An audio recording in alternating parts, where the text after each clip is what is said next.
I chose silence. But the next morning, the man who pushed me out of Thanksgiving walked into my office, saw me, saw the truth he never knew, and started screaming. Because in that moment, the control he thought he had completely collapsed. And from there on, this was no longer a story about vibes at all. Before I tell you what happened next, I need to know I'm not saying this into a void. Drop a simple hi in the comments or tell me where you're watching from. Sometimes knowing someone's there makes all the difference. And if you've ever been the one who gets blamed for changing the vibe just for being yourself, hit subscribe. Not for gossip, for the truth. My name is Jasper Quillen, and this is the story of how my own family tried to uninvite me and accidentally walked straight into my world. Some pain doesn't need shouting. It arrives quietly wrapped in a calm sentence from someone you trust. You won't be coming home for Thanksgiving this year. Your sister's new husband thinks you'd ruin the vibe. No argument, no fight. Just being moved aside so some pain doesn't need shouting. It arrives quietly wrapped in a calm sentence from someone you trust. You won't be coming home for Thanksgiving this year. Your sister's new husband thinks you'd ruin the vibe. No argument, no fight.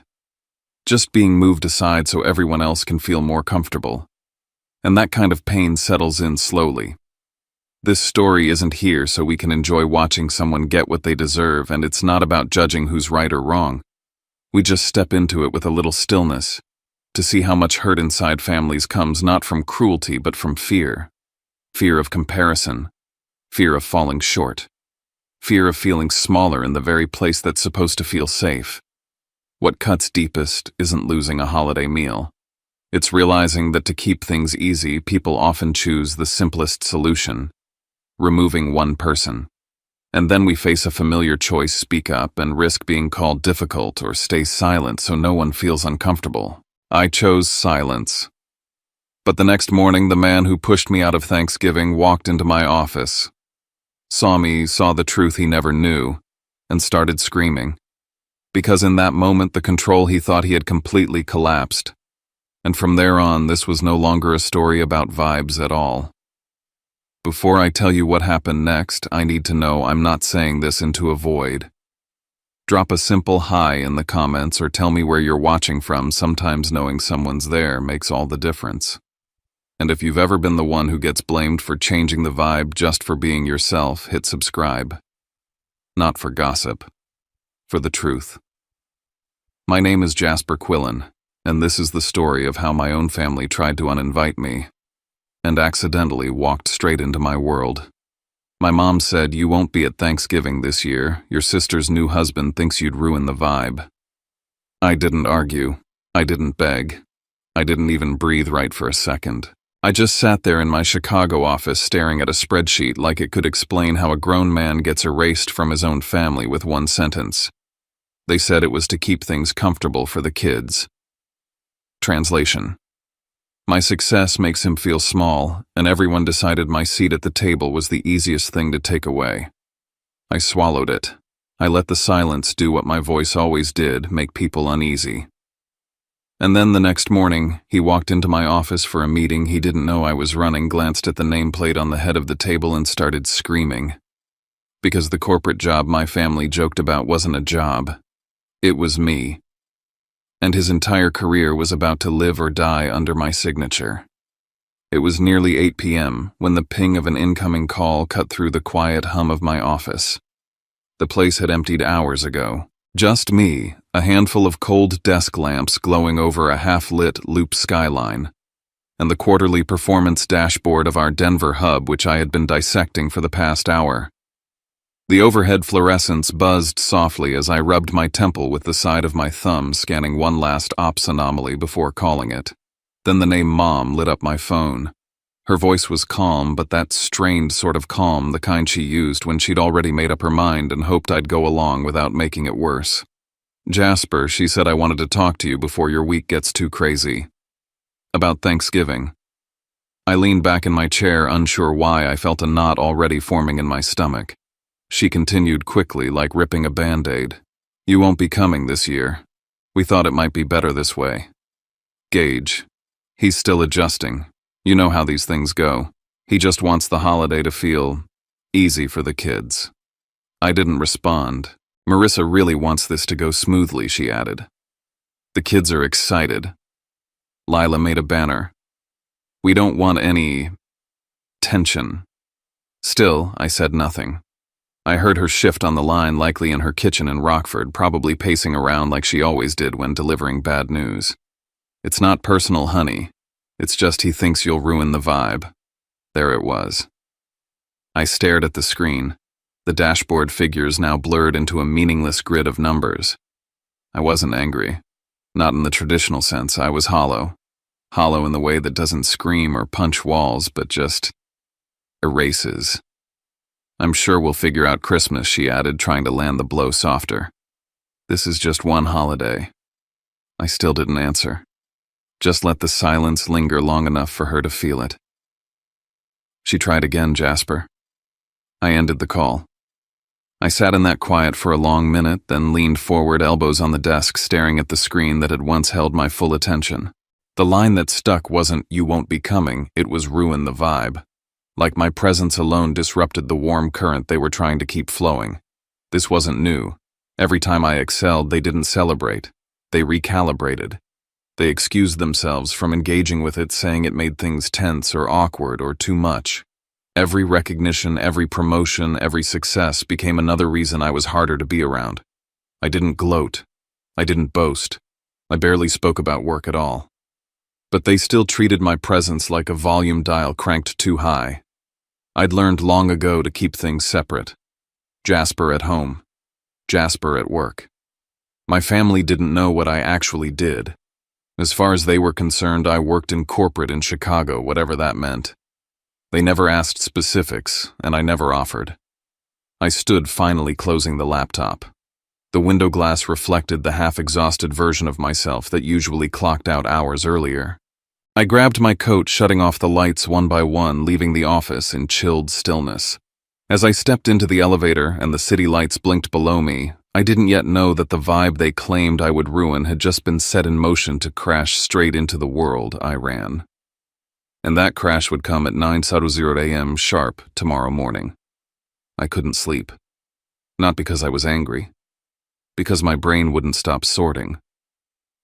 Back in my apartment, lights low, a single lamp casting amber over my coffee table, I flipped open my laptop again. My instinct went emotional work. Clean data. Cold truths. No negotiation. No subjective discomfort. Tomorrow's meeting file was already waiting in my inbox. The acquisition of Pinnacle Med Supply had been in motion for weeks, and tomorrow we'd have our first full sit-down with their regional and executive team. The documents were standard org chart distribution routes performance data. I skimmed it, looking for weak spots. Then I saw the name. Gage Hollister. Sales lead. Great Lakes region. I froze. The same name. Same last name as the man who now shared a mortgage with my sister and believed I was a threat to the ambience of turkey and stuffing. I clicked into his record. It was him. I hadn't known where Gage worked. No one told me. Marissa had mentioned he did something in medical sales, but that was the extent of it. I had no idea his company was Pinnacle or that he held a title senior enough to land a seat at tomorrow's table. I leaned back, lips slightly parted, and for the first time since the call, I smiled. It wasn't malice. It wasn't revenge. It was poetry. He didn't want me at the table. Tomorrow he'd walk into my conference room, sit across from me, and realize I was the one signing off on whether his division got restructured, absorbed, or scrapped. I didn't need to raise my voice. I didn't need to prove anything. All I had to do was show up, be myself, and let the facts settle the score. I reopened the performance logs and began to scroll. Q3 sales, regional KPIs, lead conversion rates. Gage's numbers were fine, solid, predictable, but not standout, not irreplaceable. The kind of employee who doesn't cause problems but also doesn't solve them. The kind you forget to promote and can't quite justify firing. Median. I understood then what he feared most. Not me exactly. The contrast. The mirror I'd become the moment we shared space. At 6:40 a.m., I called Mina, my executive assistant. She picked up immediately, she always did. I want full name placards for everyone, titles clearly printed, use the heavier cardstock. She hesitated. Even yours, especially mine. I instructed her to seat Redwood RX along one side, Pinnacle on the other. I would take the head chair, not out of ego, out of clarity, out of message. And double-check their guest list, I added. I want to know exactly who's coming, title and function. By 7:30 I was suited up in charcoal gray tie, knotted with precision. As I looked in the mirror, I told myself out loud what I needed to remember. Do it clean. This isn't about humiliation.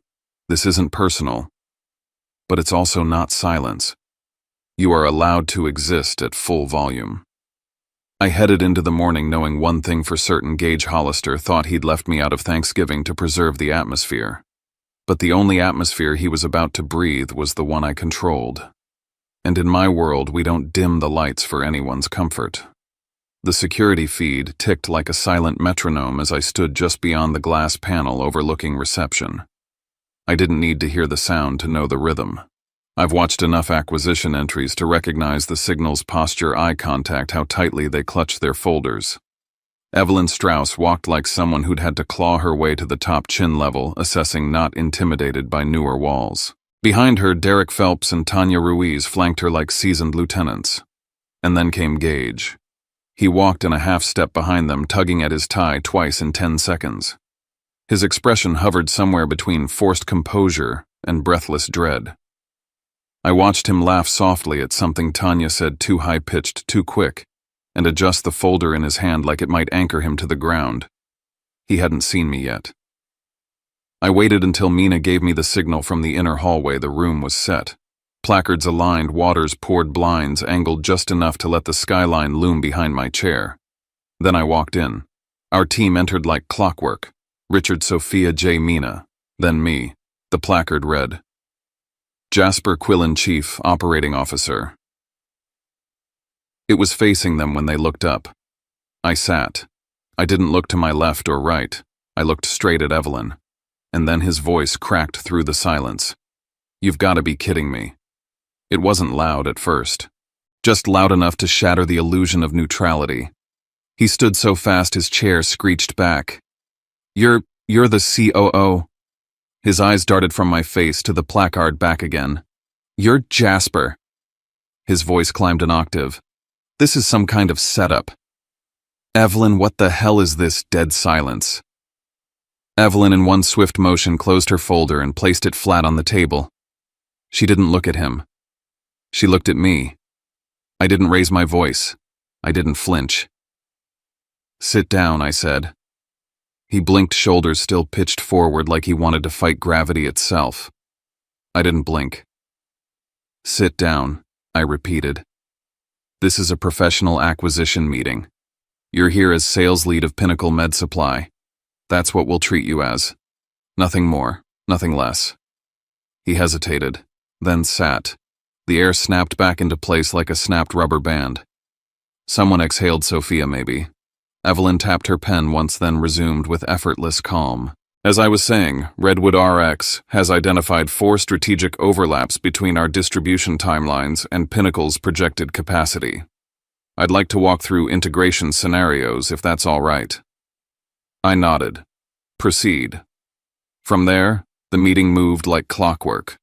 I made no mention of the outburst, no acknowledgement of personal history.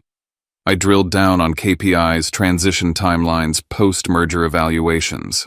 When I said the phrase, "we'll align compensation and titles based on actual verifiable contribution metrics, not tenure," I didn't look at Gage. But I could see him watching me. His hands were clasped in his lap, white-knuckled. His knee bounced under the table. When the meeting broke for Q&A, he didn't move. He didn't speak. But his head tilted like he was waiting for me to leave. He wasn't going to scream again. Screamers don't scream twice in one day. They beg. And I knew as surely as I knew the money at hand would strike the top of the hour that the next time I saw Gage Hollister it would be in a hallway or behind a closed door. And he would be trying to regain the only thing he had left to lose his illusion of control. Evelyn Strauss lingered after the others had filtered out, her handshake firm, her gaze steady. That was unexpected, she said evenly, once the last of her team had disappeared behind the elevator's closing doors. I offered a measured nod.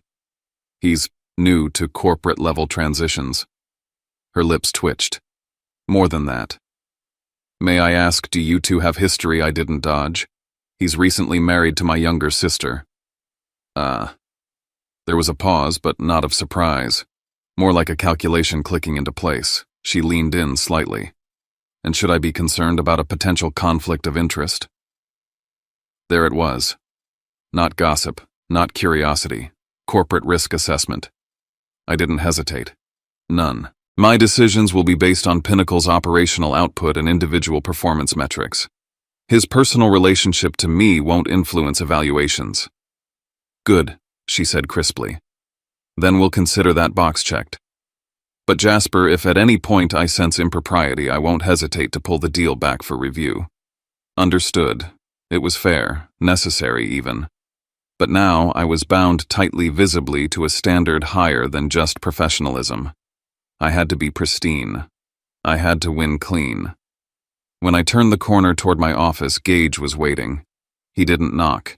He was already halfway through the door before I said anything. I need 10 minutes, he said, voice hollow. Please. I gestured to the seat across from my desk. You have 9. He sat like a man deflating. I didn't know it was you, he began. Marissa never said. Your family always talked like you just worked in logistics. I said nothing. I didn't mean for it to get like this. He continued, eyes darting between the floor and my face. Thanksgiving, I just thought with the kids and everything you'd make things tense. You convinced my mother to call me and disinvite me, I said plainly. He flinched. I didn't convince, I just suggested.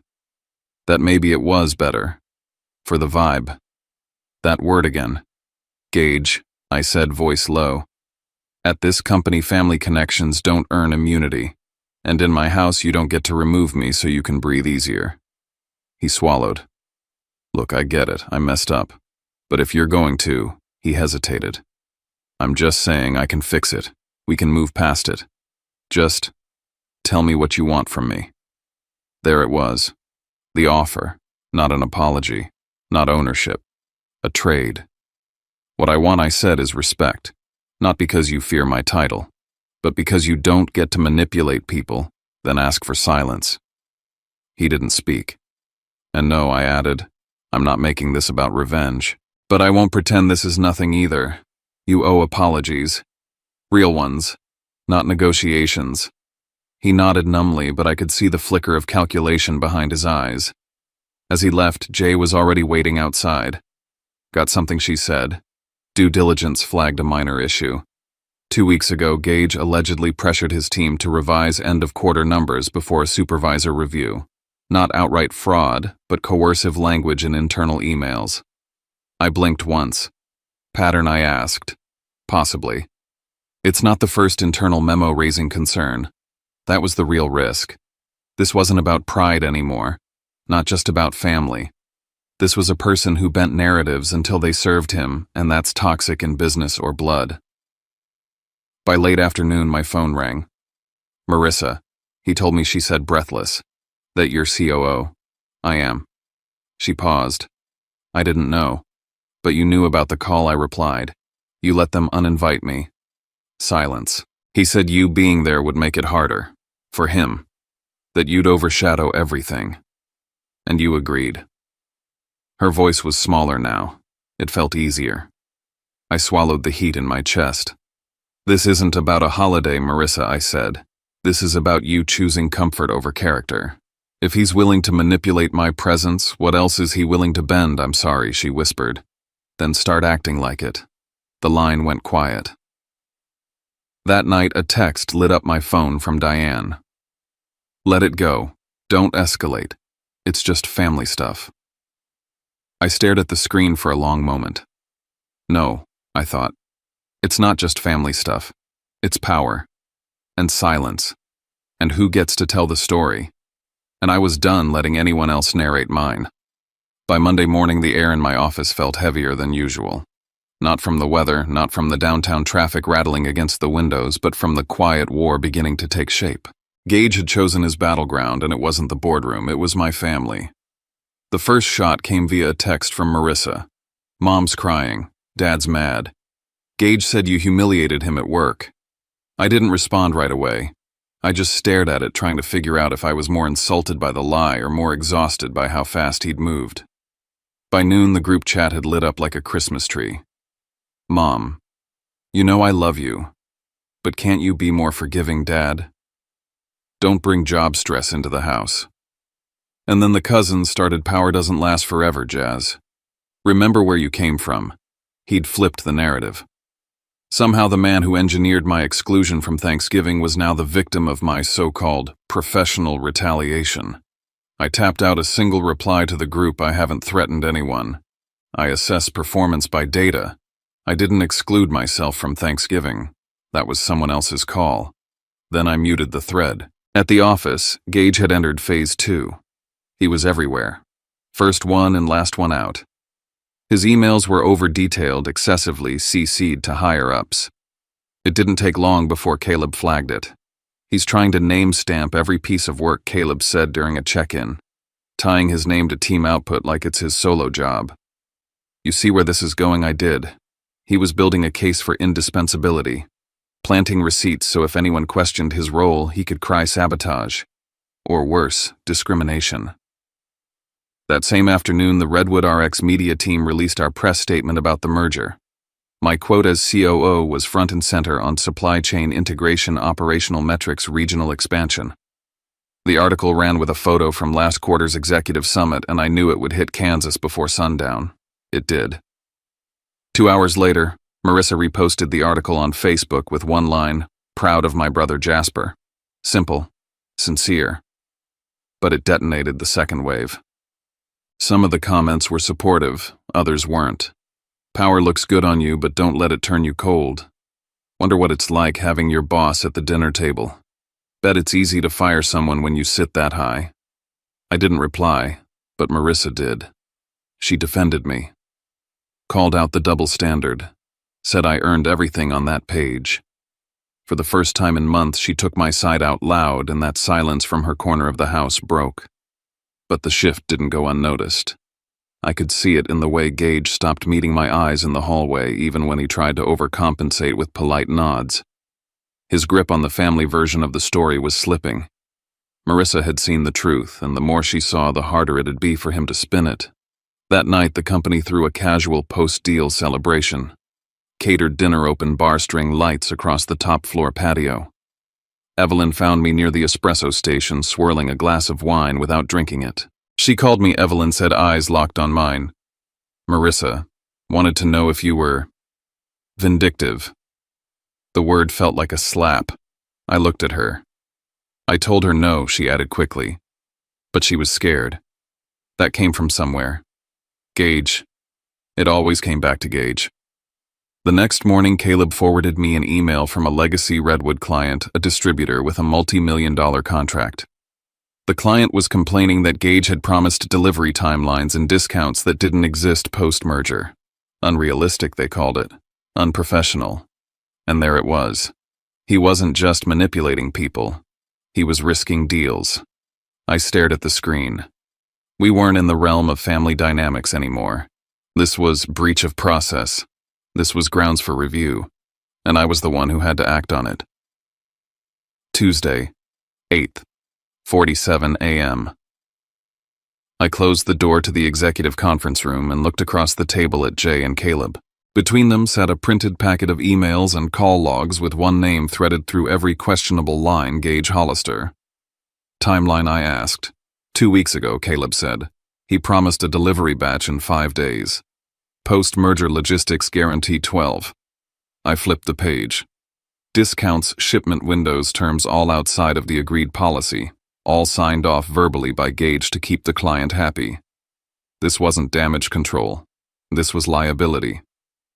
We scheduled a formal check-in. Legal on call. Caleb in the room.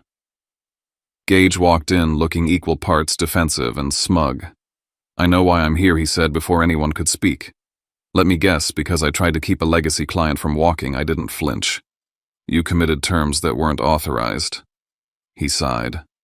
They were threatening to pull. You want to lose a top 3 account to play by the book. This book, I said, holding up the policy binder, keeps us compliant. Keeps us employed. He shifted in his chair, trying to recover the upper hand. You don't get it, he said. People are nervous. Everyone's scared about who gets cut post-merger. If I don't protect myself, I cut in. By making promises you can't keep. He blinked.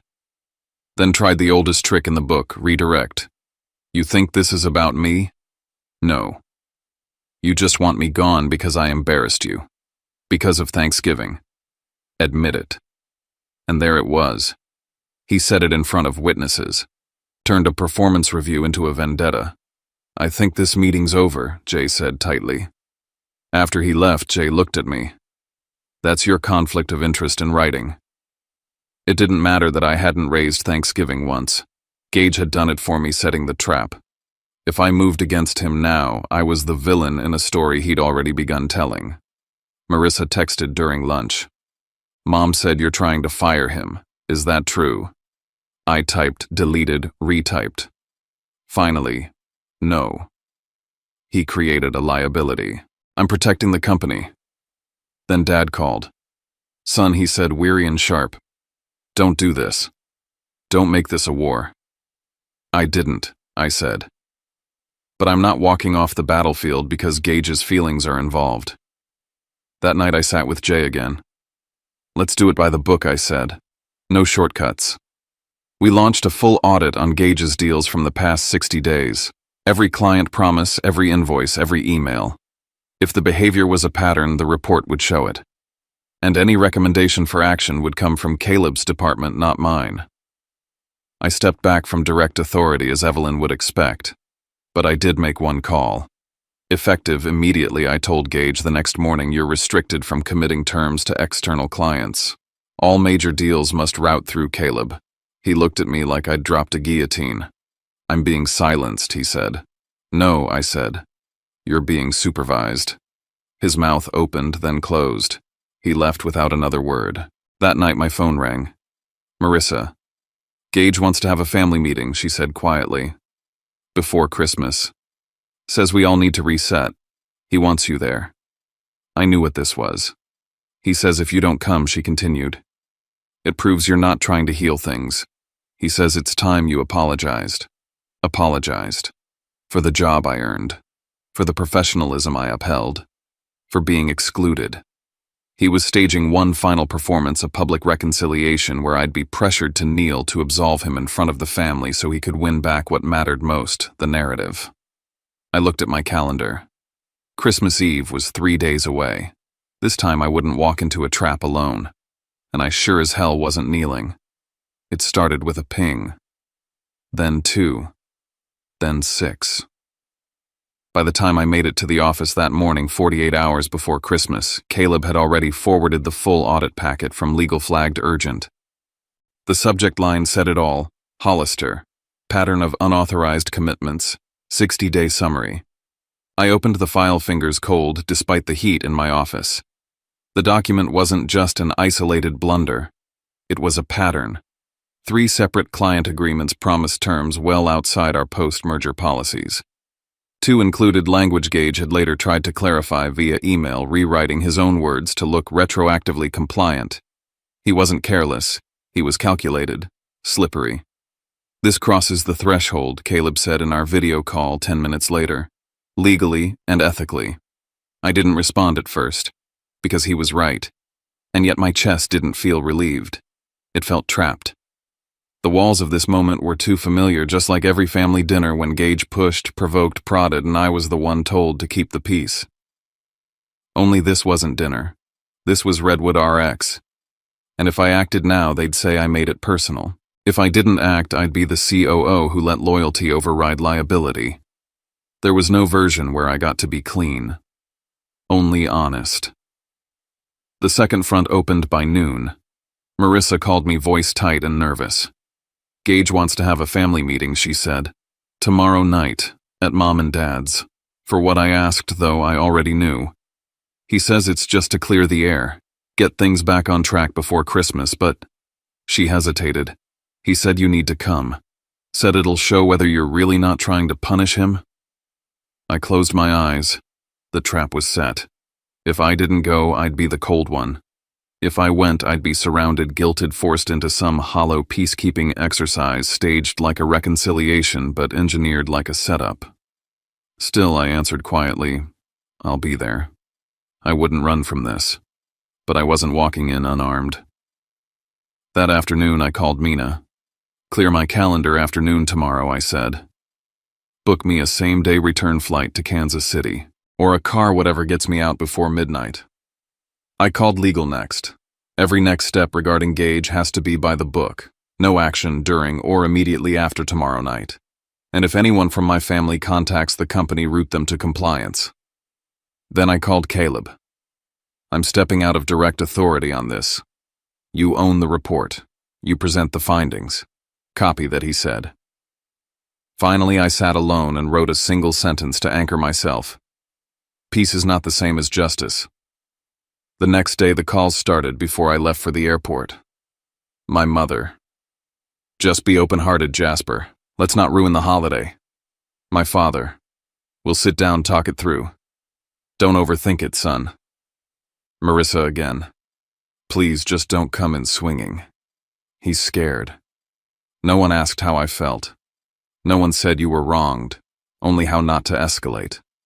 How not to disturb the fragile balance that let Gage feel whole.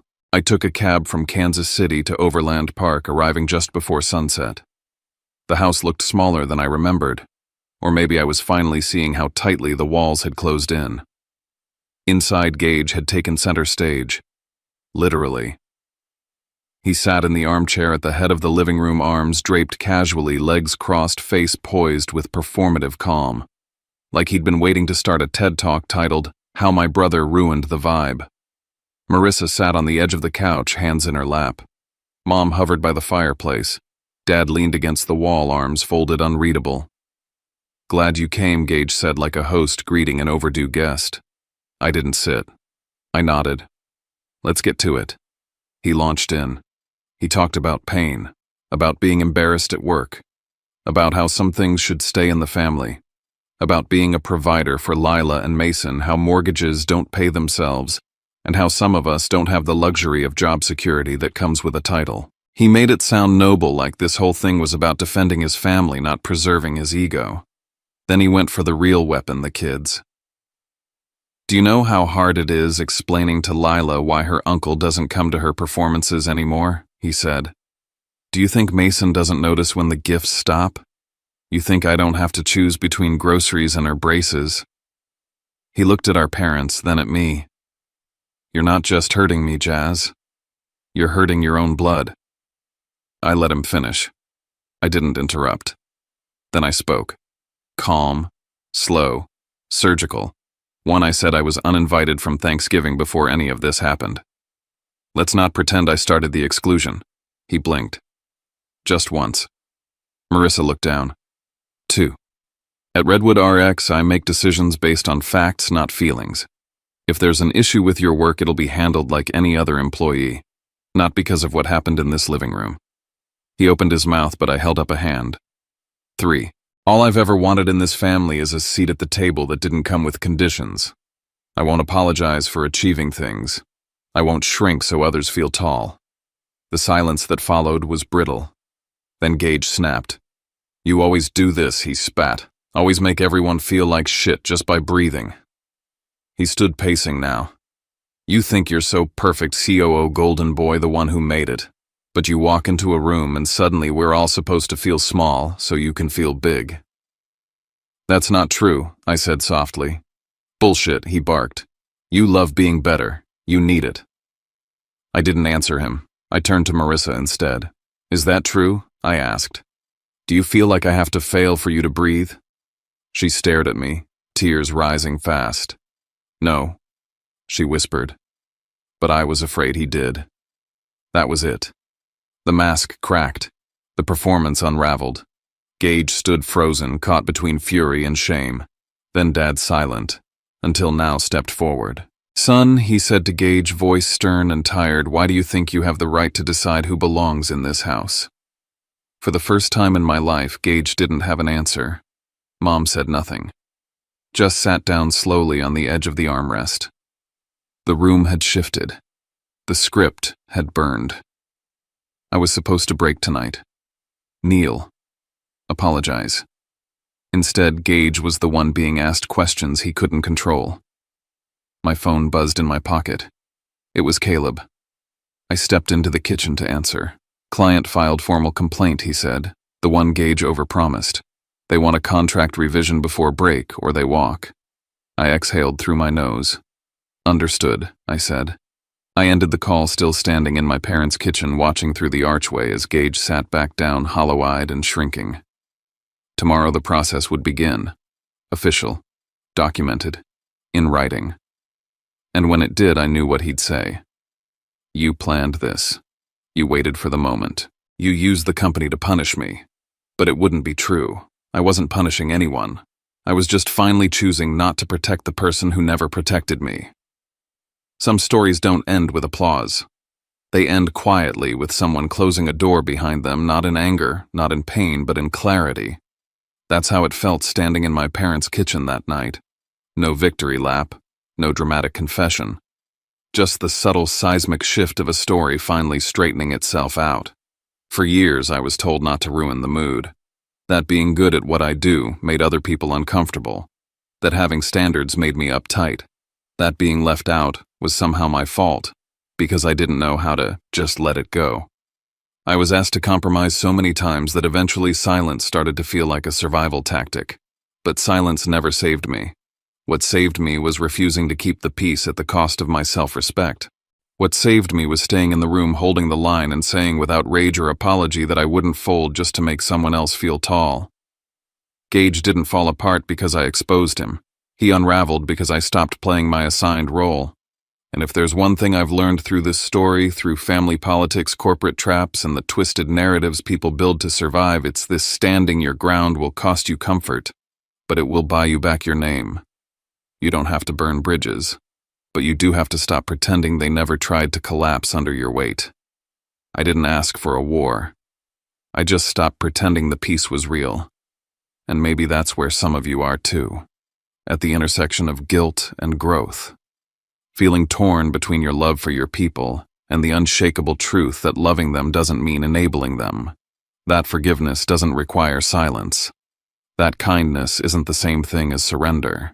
If you've ever been called too much for asking for the bare minimum, I see you. If you've ever been pushed out of a room because your presence reminded people of their own compromises, I see you. As this story comes to an end, what lingers isn't a sense of winning or losing. What stays is a quiet pause, a space where we can recognize ourselves. Sometimes the deepest pain doesn't come from strangers, but from the people we believed would always understand us. And the hardest part isn't facing them. It's keeping our hearts from turning bitter after being hurt so close to home. This story isn't here to decide who's right or wrong. It simply reminds us that many wounds in life grow out of very human fear. Fear of comparison, fear of being left behind, fear of feeling small inside our own family. When we see that the pain may still be there, but the blame softens. And sometimes that small softening is enough to let us breathe again. If this story touched you, if you recognized a piece of yourself in those silences, you're welcome to leave a few words in the comments, only if you want to. Here, we don't have to be strong or have all the answers. Being heard is enough. Thank you for staying until the end. If you'd like to keep walking with stories like this where we listen, reflect, and share with kindness, you can subscribe and be part of this community. Take care, and I'll see you again.